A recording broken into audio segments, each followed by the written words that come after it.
ന്യൂറോളജിയും പിന്നെ സൈക്യാട്രിയും ഒക്കെ കുറച്ചൊരു ബുദ്ധിമുട്ടുണ്ട്. എന്താണെന്ന് വെച്ചാൽ ഹൃദയത്തിൻ്റെ അസുഖം ഇപ്പോൾ നമുക്ക് എത്ര കോംപ്ലിക്കേറ്റഡ് ആണെങ്കിലും സാധാരണഗതിയിൽ അത് കണ്ടുപിടിക്കാനുള്ള സ്കാനുകൾ ഇറങ്ങി. ഇപ്പോൾ ഗ്യാസ്ട്രോ അസുഖങ്ങൾ നമുക്ക് ഒരുവിധം എല്ലായിടത്തും നമുക്ക് സ്കോപ്പൊക്കെ വെച്ചിട്ട് ഇതാക്കാൻ പറ്റും. ന്യൂറോളജിയിലും സൈക്യാട്രിയിലും ഇപ്പോഴുള്ള കുറേ അസുഖങ്ങൾ ഇപ്പോഴും എത്ര ടെക്നോളജി അഡ്വാൻസ് ഇപ്പോഴുണ്ടെങ്കിലും കണ്ടുപിടിക്കാൻ പറ്റാത്ത ഒരുപാട് അസുഖങ്ങളുണ്ട്. അത് പലപ്പോഴും നമ്മൾ പണ്ടത്തെ പോലെ ഹിസ്റ്ററിയൊക്കെ എടുത്ത് അതിൻ്റെ ക്രോണോളജി നോക്കി ഇതൊക്കെ വന്നതുകൊണ്ട് ഇതാവും എന്നൊക്കെ വിചാരിച്ചിട്ട് ചികിത്സിക്കേണ്ട അങ്ങനത്തെ കുറേ ബുദ്ധിമുട്ടുകളുണ്ട്.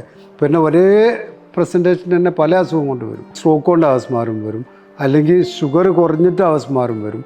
അപ്പോൾ എന്തുകൊണ്ടും ഇത് വരാം. പിന്നെ സ്ട്രോക്ക് തന്നെ വേറെ പല അസുഖം കൊണ്ട് വരും. ആ ഒരു രീതിയിൽ കുറച്ചൊരു കോംപ്ലിക്കേറ്റഡ് ആണ് ന്യൂറോളജി.